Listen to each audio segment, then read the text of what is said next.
ఓం వక్రతుండ మహాకాయ కోటి సూర్యసమప్రభ నిర్విఘ్నం కురు మే దేవ సర్వకార్యేషు సర్వదా శ్రీ మహాగణాధిపతయే నమః. మేషాది ద్వాదశ రాశులకు ఈ వారం ప్రత్యేకమైనటువంటి ఫలితాలను అందిస్తున్నాం. శక్తి మీడియా భక్తి ఛానల్ వాళ్ళని సబ్స్క్రైబ్ చేసుకోండి, మరియు ఫాలో చేయండి, మరియు లైక్ చేయండి. మొట్టమొదటిగా మేషరాశిలోని శుక్రుడు ఉన్నాడు. ఈ శుక్రుడు భోగలాలసమైన జీవితానికి అధిపతి కాబట్టి ఈ వారం మొత్తం కూడా శుక్రుడు వల్ల ఇబ్బందికరమైన సంఘటనలు జరగవు ఎక్కడ కూడా. అదేవిధంగా తృతీయంలో గురుడు ఉన్నాడు, రవి ఉన్నాడు. గజకేశ్వరి యోగం అంటారు. గురుడు తృతీయంలో ఉంటే కొంచెం ఇబ్బందికరమైన పరిస్థితులకు గురి చేస్తాడు. అదేవిధంగా రవి ఉంటే బుధుడు మిత్రక్షేత్రమైనటువంటి మిథునంలో ఉన్నాడు కాబట్టి రవి పెద్దగా ఇబ్బందికరమైన సంఘటన జరగవు.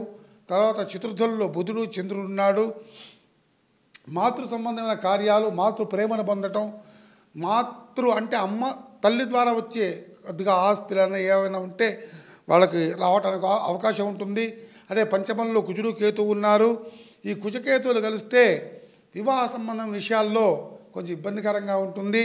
అదేవిధంగా జాగ్రత్తగా ఉండాలి. వివాహ సంబంధ విషయాలు చూసుకోవటంలో కొంచెం ఆచితూచి అడుగేయాలి.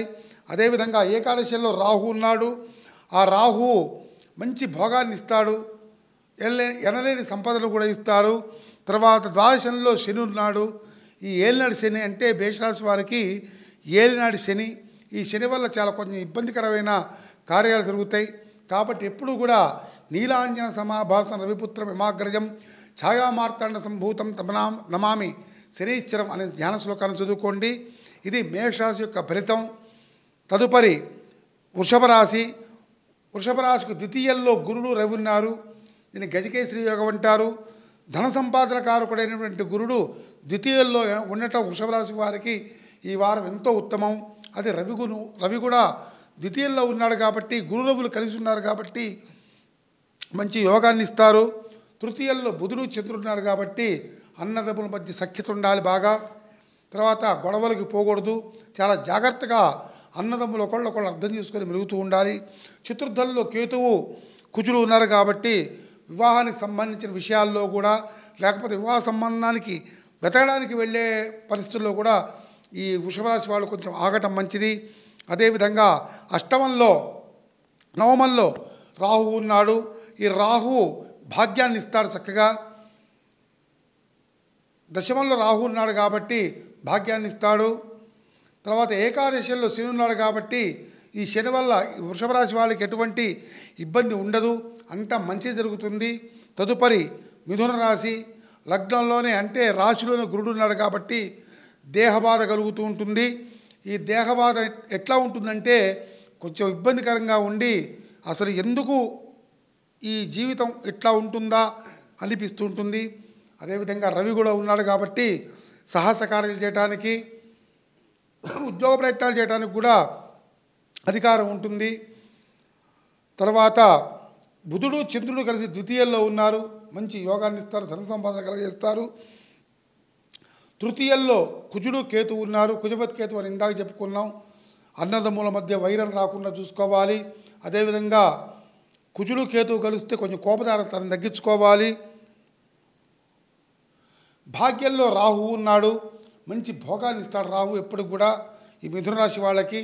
కాబట్టి రాహు గురించి ఆలోచించాల్సిన అవసరం లేదు. అదే దశమంలో శని ఉన్నాడు, 10వ ఇంట్లో శని ఉన్నాడు కాబట్టి కొంచెం ఆరోగ్యరీత్యా భంగాలు రాజ్యస్థానంలో ఉన్నప్పటికీ కూడా ఆరోగ్యరీత్యా మంచిగా చూసుకుంటూ ఉండాలి. ఏకాదశిలో శుక్రుడు ఉన్నాడు కాబట్టి మంచి యోగాన్ని, తెలుపు బట్టలు ధరించడం, తెలుపు ద్రవ్యాలు వాడటం, చింటూ పరిమళాలు వాడటం చేస్తుంటారు. ఇది మిథున రాశికి ఈ వారం యొక్క ఫలం. అది తర్వాత కర్కాటక రాశిలోని చంద్రుడు బుధుడు ఉన్నాడు. కొంచెం మనస్తత్వం కూడా చాలా జాగ్రత్తగా చూసుకోవాలి. మనశ్చాంచల్య ధోరణి విడనాడాలి వేరు. బుద్ధి మాత్రం మంచిగా పనిచేస్తుంటుంది. ద్వితీయంలో కుజుడు కేతు ఉన్నారు. మంచి కుజుడు కేతు ధన సంపాదన కలగజేస్తారు. ప్రత్యేకమైన ఇబ్బంది అంటూ ఏం లేవు. కర్కాటక రాశి వాళ్ళకి అష్టమంలో రాహు ఉన్నాడు. ఈ రాహు వల్ల తగాదాలు కాకుండా చూసుకోవాలి. తర్వాత ఎటువంటి గొడవలకు పోకుండా ఉండగలగాలి. శత్రువులు ఎక్కువ కాకుండా చూసుకోగలగాలి. నా భాగ్యంలో శని ఉన్నాడు కాబట్టి మంచి భోగలాలసమైన జీవితాన్ని అందిస్తాడు శని. ఎటువంటి శని వల్ల ఇటువంటి ఇబ్బందికరమైన సంఘటనలు జరగవు. అదే దశమంలో శుక్రుడు నాడు మంచి భాగ్యాన్ని ఇస్తాడు, భోగాన్ని ఇస్తాడు. తర్వాత ఏకాదశంలో గురుడు రవి ఉన్నారు, మంచి యోగాన్ని ఇస్తారు కర్కాటక రాశి వారికి. ద్వాదశంలో ఉన్నారు కాబట్టి కొంచెం వ్యయస్థానంలో ఉన్నారు కాబట్టి కొంచెం ఇబ్బందికరం, అది జాగ్రత్తగా చూసుకోవాలి. తర్వాత సింహరాశి రాశిలోనే కేతువు కుజుడున్నాడు, బీపీ కారకులు వీరిద్దరు కూడా. కుజుడు మరీ ఇబ్బందికరమైనటువంటి గ్రహం, ఉన్నటువంటి కోపం వస్తూ ఉంటుంది. ఈ కోపంలో ఏం చేస్తామో ఒళ్ళు మైమరిచిపోయి కూడా చేస్తుంటారు కాబట్టి అటువంటి కోపాన్ని తగ్గించుకోవాలి. సప్తమంలో రాహు ఉన్నాడు, కంటికి సంబంధించిన బాధలు కలగకుండా చూసుకోవాలి. ఈ విషయంలో రాహుగ్రహానికి సంబంధించినటువంటి ధ్యాన శ్లోకాన్ని చదువుకుంటూ ఉండాలి. అష్టమంలో శని ఉన్నాడు సింహరాశి వారికి, చాలా ఆరోగ్యాన్ని బాగా చూసుకోవాలి. ఎంత జాగ్రత్తగా చూసుకోవాలంటే ఎంతో జాగ్రత్తగా చూసుకోవాలి. మరి ఎప్పటికైనా శనికి తైలాభిషేకం చేస్తూ ఉండాలి. తర్వాత నల్ల నువ్వులు కిలోంబావు ప్రతి వారం కూడా బ్రాహ్మడికి దానం చేస్తూ ఉండాలి. భాగ్యంలో శుక్రుడు ఉన్నాడు, మంచి భోగాన్ని ఇస్తాడు. తరువాత ఏకాదశిలో సింహరాశి వాళ్ళకి ఏకాదశిలో గురుడు రవి ఉన్నారు కాబట్టి పట్టిందల్లా బంగారంలాగా ఉంటుంది, ఎటువంటి సమస్యలు ఉత్పన్నం కావు. తర్వాత కన్యారాశి, కన్యారాశికి 6వ ఇంట్లో రాహు ఉన్నాడు కాబట్టి ఈ రాహు గురించి ఆలోచించాల్సిన విషయం ఏంటంటే రాహు ఎప్పటికైనా ప్రమాదకారే, ఎందుకంటే శత్రువులు కలగజేస్తాడు రాహు. అట్లని చెప్పి మంచి స్థానంలో ఉంటే మంచి చేస్తాడు. సప్తమంలో శని ఉన్నాడు కన్యారాశి వాళ్ళకి, కన్యారాశి వాళ్ళు బహుజాగ్రత్తగా ఉండాల్సిన సమయం. కింద పట్టడం, యాక్సిడెంట్ కావటం, నరాల నొప్పులు ఇటువంటి కారణాలన్నీ కనిపిస్తుంటాయి. అష్టమంలో శుక్రుడు ఉన్నాడు. ఈ శుక్రుడు బాధపోవడానికి, శుక్రుడు మంచిగా ఉండటానికి లక్ష్మీదేవి పూజ చేయండి, చాలా విశేషంగా ఉంటుంది. ఏకాదశంలో గురుడు రవి ఉన్నారు, దశమంలో గురుడు రవి ఉన్నారు కాబట్టి ఈ గురుడు రవి దశమంలో ఉన్నప్పటికీ రోగం, రొస్టు, భయం అని ఈ గురుడు కలగజేస్తారు. ఆరోగ్యాన్ని జాగ్రత్తగా చూసుకోవాలి. తర్వాత తులారాశి, తులారాశి వారికి పంచమంలో రాహు ఉన్నాడు. ఈ పంచమంలో రాహు మంచి ఫలితాలను ఇస్తాడు, ఇబ్బందికరమైనటువంటి గ్రహం కాదు ఇప్పుడు రాహు.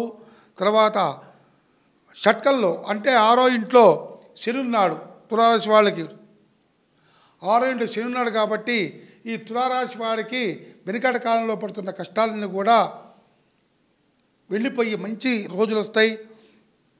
7వ ఇంట్లో శుక్రుడు ఉన్నాడు, ఈ శుక్రుడు వల్ల మంచి యోగం ఉంటుంది కాబట్టి ఎటువంటి భయపడాల్సిన అవసరం లేదు. భాగ్యంలో గురుడు రవి ఉన్నారు, మంచి భోగాన్ని ఇస్తారు, ధన సంపాదన ఇస్తారు.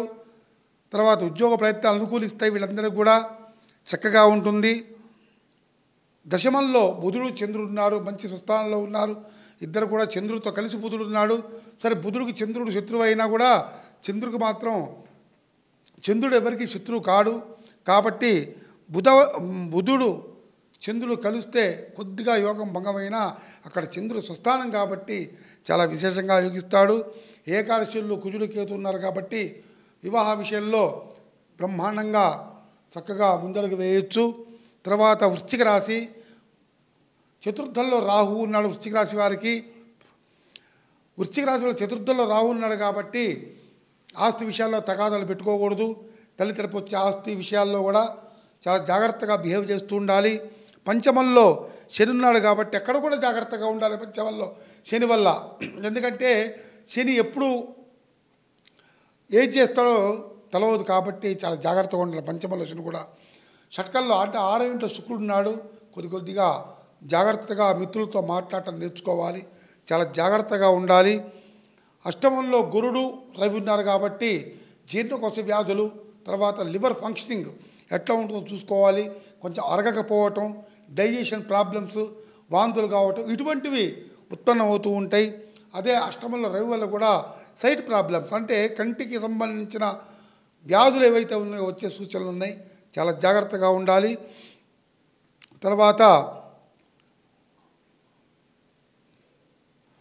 బుధుడు చంద్రుడు కలిసి కర్కాటకాలను ఉన్నారు, మంచి మనస్తత్వం కలిగి ఉంటారు. తర్వాత కుజుడు కేతువు కూడా ఉన్నారు కాబట్టి సింహంలో కొద్దిగా ఆలోచించి సుబ్రహ్మణ్యేశ్వర స్వామి పూజ చేసుకుంటే చాలా విశేషంగా ఉంటుంది. తదనంతరం ధనుస్సు రాశికి 3వ ఇంట్లో రాహు ఉన్నాడు, మంచి యోగాన్ని ఇస్తాడు. శని ఇంట్లో ఉన్నాడు కాబట్టి శనిపతి రాహుని, శనికి సంబంధించిన వాడు రాహు కాబట్టి మంచి ఫలితాలని ఇస్తాడు. అదేవిధంగా ధనుసు రాశి వాళ్ళకి ఈ వారం చతుర్థంలో శని ఉన్నాడు. చాలా చాలా చాలా జాగ్రత్తగా ఉండాలి. ఎందుకంటే చతుర్థంలో శని చాలా డేంజర్. ఎప్పుడు కింద పడేస్తాడో తెలియదు, ఎప్పుడు ఇబ్బంది పెడతాడో తెలియదు. చాలా జాగ్రత్తగా ఉండాలి. శని ఆరాధన చేయాలి. తర్వాత శుక్రుడు ఉన్నాడు పంచమంలో, మంచిగా పంచమంలో ఉంటే మంచి ఫలితాలను ఇస్తాడు. తర్వాత సప్తమంలో గురుడు ఉన్నాడు, మంచి యోగాన్ని ఇస్తాడు. ఈ గురుబలం ఉంటే కొద్దిగా శని ప్రభావం కూడా తగ్గుతుంది. అదేవిధంగా సప్తమంలో రవి కూడా ఉన్నాడు. ఉద్యోగ ప్రయత్నాలకి, సాహస కార్యాలకి, దేనికైనా కూడా అద్భుతమైన యోగం ఉంది. అష్టమంలో బుధుడు చంద్రుడు ఉన్నాడు. సైనస్ ప్రాబ్లమ్స్ ఇవన్నీ రాకుండా చూసుకోవాలి. తర్వాత చల్లటి పదార్థాలు ఇవన్నీ కొన్ని తినకుండా ఉండాలి. భాగ్యంలో కుజుడు కేతు ఉన్నారు కాబట్టి నిరభ్యంతరంగా వివాహ సంబంధ విషయాల్లో ముందడుగు వేయచ్చు. తదనంతరం మకర రాశి వాళ్ళకి ఈ వారం కాదు, ఈ సంవత్సరం మొత్తం కూడా యోగకాలమే. ద్వితీయంలో రాహు ఉన్నాడు, మంచి సంపాదన కలగజేస్తాడు. తృతీయంలో శని ఉన్నాడు, ఎక్సలెంట్గా ఉన్నాడు. చతుర్థంలో శుక్రుడు ఉన్నాడు. తల్లి ప్రేమను మంచిగా పొందగలుగుతారు. ఆప్యాయత, అనురాగాలు లభిస్తాయి. ఆరో ఇంట్లో గురుడు రవి ఉన్నారు, పెద్దగా ప్రాబ్లం లేదు. సప్తమంలో చంద్రుడు బుధుడు ఉన్నారు కాబట్టి ఈ జలుబు చేసే వస్తువులు ఏవైతే ఉన్నాయో, జలుబు అంటే ఐస్ క్రీములు, చల్లని పదార్థాలు తింటాం మానేయాలి. అష్టమంలో కుజుడు కేతు ఉన్నారు కాబట్టి వాడి వల్ల కూడా జాగ్రత్తగా ఉండాలి. తర్వాత కుంభరాశిలో రాహు ఉన్నాడు. అంటే రాశిలో రాహు ఉన్నాడు కాబట్టి పడుకునేటప్పుడు, ఇట్లా నిద్రపోతునేటప్పుడు ఉలిక్కిపడే సూచనలు కానుస్తాయి. భయపడుతుంటారు. ఊరికే ఏవి భయమక్కర్లే, దుర్గాదేవిని ఆరాధించండి అన్న భయాలు పోతాయి. ద్వితీయంలో శని ఉన్నారు కుంభరాశి వారికి. చివరి అంకం, ఏళ్ళనాటి శనిలో చివరి అంకం కాబట్టి శనికి తగ్గట్టుగా 19,000 సార్లు జపం చేయించుకోండి. తీర్థం తీసుకొని, ఆ కొబ్బరికాయ కొట్టి తీర్థం తీసుకొని శనికి సంబంధించినటువంటి శ్లోకాన్ని చదువుకొని కిలోంబావు నువ్వులు దానం చేసి శివాభిషేకం చేసినట్టుంటే ఈ శని ప్రభావం తగ్గుతుంది. తృతీయంలో శుక్రుడు ఉన్నాడు, విరోధాలు రాకుండా చూసుకోవాలి. పంచమంలో గురుడు రవి ఉన్నారు కాబట్టి ఈ పంచమంలో గురుడు ఎప్పుడు కూడా మంచి చేస్తాడు. అందులో రవితో కలిసి ఉన్నాడు కాబట్టి ఇంకా విశేషంగా యోగిస్తాడు. శత్రువులు ఎక్కువగా కాకుండా ఉండాలంటే చంద్రబుధులను కొలవాలంటే షట్కల్లో, అంటే 6వ ఇంట్లో బుధుడు చంద్రుడు కలిసి ఉన్నారు. మన మనస్తత్వాన్ని జాగ్రత్తగా పెట్టుకొని మనసు నిర్మలంగా ఉంటే ఎటువంటి ఇబ్బందులు ఉండవు ఎప్పుడు కూడా. కాబట్టి చంద్రుడు ఆ 6వ ఇంట్లో ఉన్నాడు కాబట్టి, కర్కాటక రాశిలోనే ఉన్నాడు కాబట్టి అంతగా ఇబ్బంది ఉండదు. సప్తమంలో కుజుడు కేతు ఉన్నారు కాబట్టి కొంచెం జాగ్రత్తగా ఉండాలి. సంబంధాలు వెతికేటప్పుడైనా, సంబంధాలు చిట్లిపోవటమైనా, వచ్చిన సంబంధాలు చిట్లిపోవడం జరుగుతూ ఉంటాయి. కాబట్టి సుబ్రహ్మణ్య స్వామి ఆరాధన చేయండి. తదనంతరం మీనరాశిలోనే శని ఉన్నాడు. దేహబాధ ఖచ్చితంగా కలగజేస్తాడు కాబట్టి శని వల్ల చాలా జాగ్రత్తగా ఉండాలి. అందువల్ల శనికి సంబంధించిన శ్లోకాలు నీలాంజన సమాభాసం రవిపుత్రం యమాగ్రజం ఛాయామార్తాండ సంభూతం తం నమామి శనీశ్చరం అనే శ్లోకాన్ని ఎప్పుడు వీరు పఠిస్తూనే ఉండాలి. కిలోంబావు నల్ల నువ్వులు దానం చేయాలి. తర్వాత బీద బ్రాహ్మణులు కనపడితే, బీదవాళ్ళు ఎవరైనా కనపడితే డబ్బులు సహాయం చేయటానికి నేర్చుకోవాలి. ద్వితీయంలో శుక్రుడు ఉన్నాడు, మంచి యోగాన్ని ఇస్తాడు, డబ్బులు బాగా ఉంటాయి. చతుర్థంలో గురుడు రవి ఉన్నారు, మాతృ ప్రేమను పొందగలుగుతారు, మాతృ సౌఖ్యాన్ని పొందగలుగుతారు.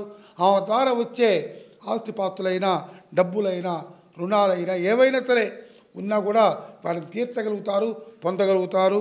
పంచమంలో బుధుడు చంద్రుడు ఉన్నారు. పంచమంలో బుధుడు చంద్రుడు ఉండటం వల్ల చంద్రుడు మంచి చేస్తాడు. పంచమంలో బుధుడు కూడా మంచి బుద్ధినిస్తాడు. అదే 6వ ఇంట్లో కుజుడు కేతు ఉన్నారు. కొంచెం శత్రు సామర్థ్యాన్ని తగ్గించుకోగలగాలి. కాబట్టి వీళ్ళందరూ కూడా ఈ నవగ్రహాలు మొత్తం కూడా ఈ ద్వాదశ రాశి వాళ్ళందరూ కూడా ప్రతిరోజు కూడా దేవాలయానికి వెళ్ళి మంచిగా నవగ్రహ పరీక్షలు చేసి శివుడికి అభిషేకం చేయటమో లేకపోతే 11 పరీక్షలు చేస్తే చాలా బాగా ఉంటుంది. సర్వే జనా సుఖినో భవంతు.